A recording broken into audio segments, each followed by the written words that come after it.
যে কোনো বক্তব্য দেওয়ার আগে অথবা পরাশক্তিগুলোর সাথে লড়াই করার আগে নিজেদের পূর্ব প্রস্তুতি ছাড়া এমন ধরনের ঘোষণা বা ছোটখাটো অভিযান চালানো আসলেই বোকামি, এটাই প্রমাণিত হয়েছে।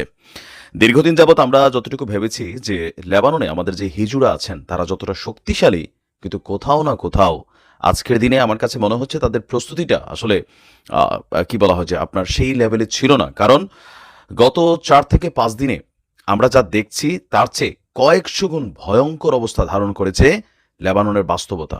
আন্তর্জাতিক গণমাধ্যমগুলো সবগুলো ফুটেজ দেখায় না, কারণ বিশ্ব শক্তি বা বিশ্ব মিডিয়া কাজ করছে ইসরায়েলি সেনাবাহিনীর পক্ষে। হিজু প্রধানকে শাহাদাত করার পর আজকে রাতে গভীর রাত থেকে শুরু হয়ে গেছে ইসরায়েলি সেনাবাহিনীর স্থল অভিযান।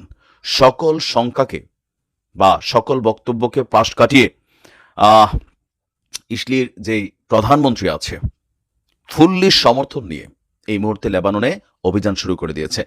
আমরা যখন এই নিউজটি করছি অলরেডি কয়েক ঘন্টা আগে হিজুদের বিভিন্ন অবকাঠামো লক্ষ্য করে দক্ষিণ লেবাননের সীমান্তবর্তী এলাকাকে ক্রস করেছে শত শত ইসরায়েলি সেনাদের ট্যাঙ্ক এবং বহর। কয়েকটি গ্রামে নির্দিষ্ট এবং সীমিত স্থল অভিযান চালাচ্ছে এই মুহূর্তে আপনার ইসরায়েলি সেনাবাহিনী। ব্লু লাইনের কাছে অবস্থিত হিজুদের কিছু অবকাঠামোগুলো আছে, সেই অবকাঠামোগুলো ইসরায়েলের জন্য আপনার হুমকি হিসেবে দাঁড়িয়েছিল। প্রথম ধাপে সেই জিনিসগুলোকেই ফোকাসে রেখে অভিযান চালাচ্ছে। আর অলরেডি অভিযান চালানোর জন্য অনুমোদন দিয়েছে ইসরায়েলের নিরাপত্তা পরিষদ। বলা হচ্ছে যে হিজুদের বিরুদ্ধে আপনার ধাপে ধাপে সকল যুদ্ধেরই অনুমোদন দেওয়া হবে। আর অলরেডি আপনার স্থল সেনাদের লেবাননে প্রবেশের ব্যবস্থা করতে ব্যাপক হামলা চালিয়েছিল গত 3 থেকে 4 দিন, যেন সীমান্তবর্তী এরিয়া থেকে লেবাননের সেনাবাহিনী আপনার সরে যায়। যদিও ইসরায়েলের সেনাবাহিনী বলছে যে এই স্থল হামলা হবে সীমিত, স্থানীয় এবং শুধুমাত্র হিজুদের বেশ কিছু নির্দিষ্ট এরিয়াকে টার্গেট করে। মার্কিন গণমাধ্যম বলছে দখলদার ইসরায়েল নিরাপত্তা পরিষদে আপনার যেই স্থল অনুমোদন দেওয়া হয়েছে অভিযানের, সীমিত বলা হলেও সেটার পরিস্থিতি গা ওই যে যা এর চেয়েও বড় ধরনের হতে যাচ্ছে।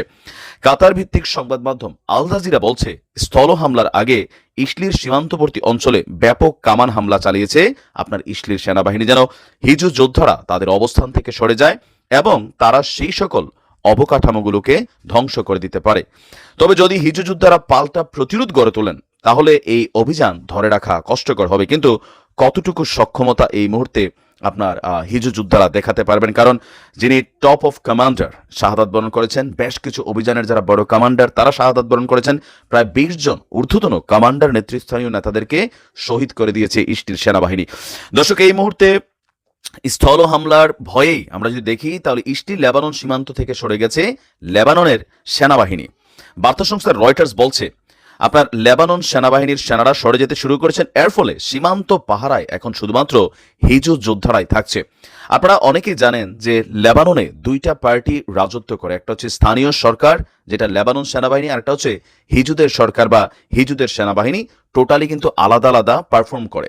আর আপনাদেরকে এটাও জানিয়ে দিতে চাই, লেবাননের যে মূল সরকারটা, এই সরকারটা কিন্তু পশ্চিমা মদতপুষ্ট একটা সরকার, আর হিজুরা হচ্ছে নিজস্ব একটা বলয় তৈরি করেছে। লাইক প্যালেস্টাইন এবং গাজা যেমন আলাদা আলাদা 2টা স্বতন্ত্র রাষ্ট্র হিসেবেই কাজ করছে, যদিও একটা দেশই, তদ্রুপ লেবাননও কিন্তু ঠিক একই ভঙ্গিতে হিজু এবং লেবাননের সরকার আলাদা আলাদা তারা নিজেদের অবস্থান থেকে লড়াই করে। লেবাননের নিরাপত্তা বাহিনী বলছে যে লেবানন সেনাবাহিনীরা সীমান্ত থেকে অন্তত 5 কিলোমিটার দূরে সরে গিয়েছে। আর এ ব্যাপারে রয়টার্সকে মার্কিন এক কর্মকর্তা নাম প্রকাশ না করার শর্তে বলছে ইসরায়েলি সেনারা যেভাবে সীমান্তে অবস্থান নিয়েছে এমনকি বিভিন্ন অঞ্চলে ক্রস করেছে, তাতে ধারণা করা হচ্ছে যে বড় ধরনের একটা যুদ্ধের দিকে যাচ্ছে লেবানন। যদিও হিজুরা বলছে তারা পাল্টা প্রতিরোধের জন্য প্রস্তুত আছে, কিন্তু দৃশ্যত বা কার্যকরভাবে এই সত্যটা আমাদেরকে মেনে নিতেই হবে। এই মুহূর্তে হিজু যোদ্ধারা আসলে যতগুলো ধাক্কা খাইছে জাস্ট গত 5 দিনে। আবার আপনি পাশাপাশি দেখেন মদতদাতা যে ইরান ছিল, ইরানের সর্বোচ্চ নেতা তিনি চলে গেছেন আত্মগোপনে, তার সেফটির ইস্যু আছে। পাশাপাশি আমাদের গা ওই যে যা, সেখানে বীরদের অবস্থা কাহিল, সকল কিছু মিলিয়ে 3টা রাষ্ট্রের উপর ভয়ঙ্কর একটা অবস্থান তৈরি হবে।